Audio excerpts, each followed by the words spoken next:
네, 안녕하십니까. 하나수부동산입니다. 내년 3월에 있는 대통령 선거를 앞두고 여야가 시끄럽습니다. 그 중에도 성남시 대당동 개발, 백현동의 50m 옹벽 등 부동산의 개발에 대한 사건으로 여야가 공방을 시물이 나도록 하고 있습니다. 저는 정치 유튜브가 아니기에 옳고 그른 판단에는 논의를 하겠습니다.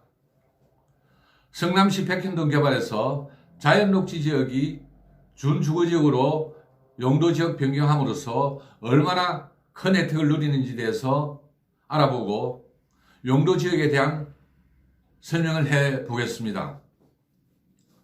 부동산 공법상 용도지역은 크게 도시지역, 관리지역, 농림지역, 자연환경보전지역으로 구분됩니다.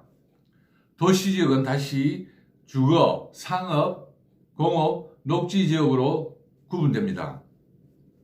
관리지역은 보증관리, 생산관리, 계획관리로 구분이 됩니다. 여기서 용도지역은 전부 말씀드리기에 너무 양이 많아서 오늘은 도시지역에 대한 세분된 지역과 건폐율, 용적률에 대해서 설명드리겠습니다. 그러면 건폐율은 무엇이며 용적률은 무엇일까요? 부동산에 관심이 많은 분은 대다수가 알겠지만은 아직도 부동산 상담을 해보면 개념을 모르는 분들이 너무 많았습니다. 그래서 오늘 주제로 선택한 것입니다. 먼저 건폐율에 대해서 알아보겠습니다.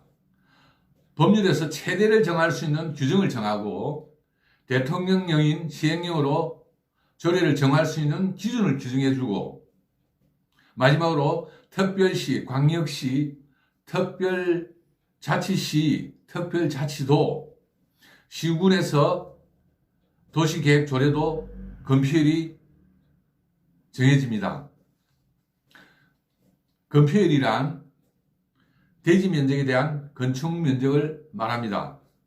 같은 대지 안에 건축물이 둘 이상이면 그것을 모두 합한 면적이어야 합니다.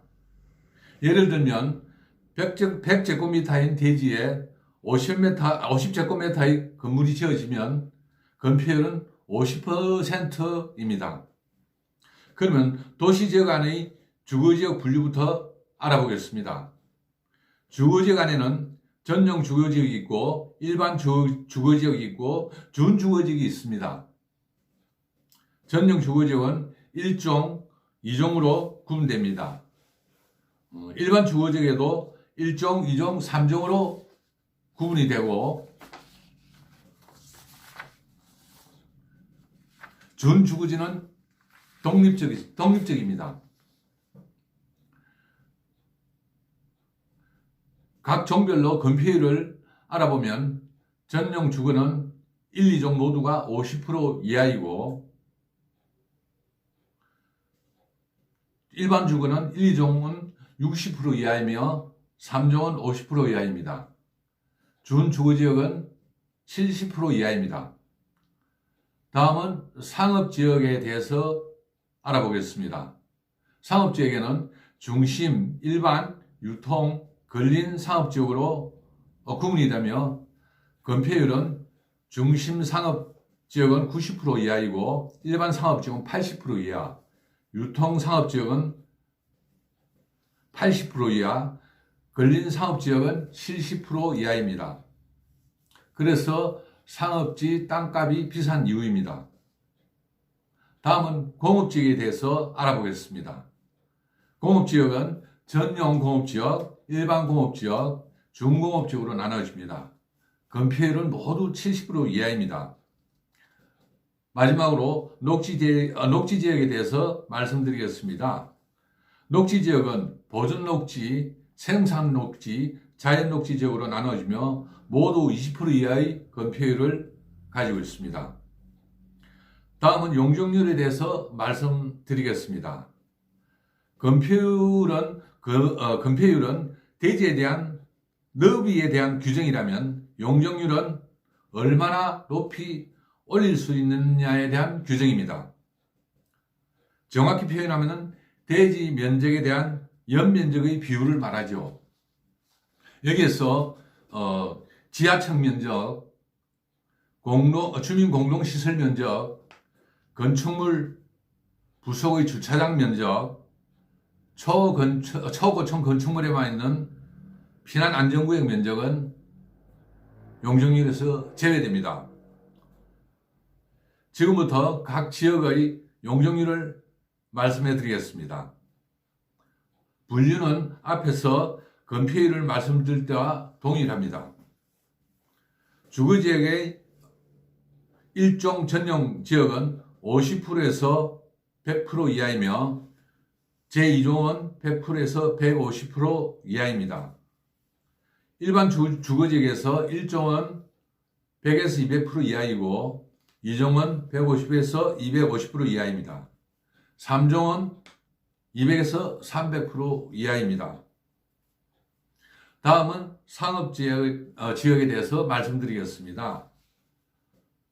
중심 상업지역은 400에서 1500% 이하이며 일반 상업지역은 300에서 1300% 이하입니다.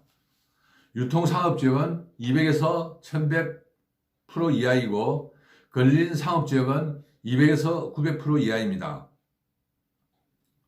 그래서 상업지역 땅값이 유달리 비싼 것입니다.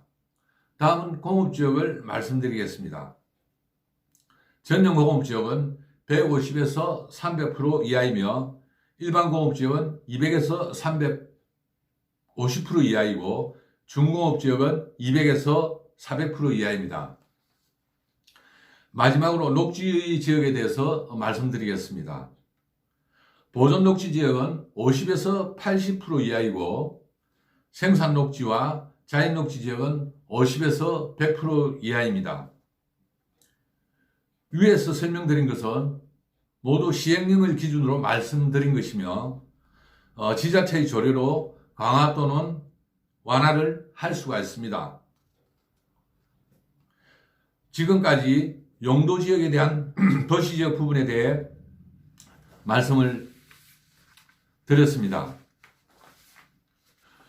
우리가 토지를 매매할 때 다들 아는 사실이겠지만 이 정도의 상식을 가지고 접근하면 도움이 될 것입니다. 그런데 이 정도 상식도 가지지 못하는 분들이 너무 많았습니다. 상식을 모른다고 해서 탓할 일은 아닙니다. 여기에서 공부를 하고 또 연구를 하지 않았으면 알 수가 없지요. 그래서 중개사가 필요하고 옆에 도움이 필요한 겁니다. 그래서 땅에 대해서는 사고가 많이 생깁니다. 여러 가지 복잡한 법들 때문에 그걸 파악하지 못하면은 사고가 생기기 마련이죠. 그래서 제가 이런 말씀을 드릴지도 모릅니다.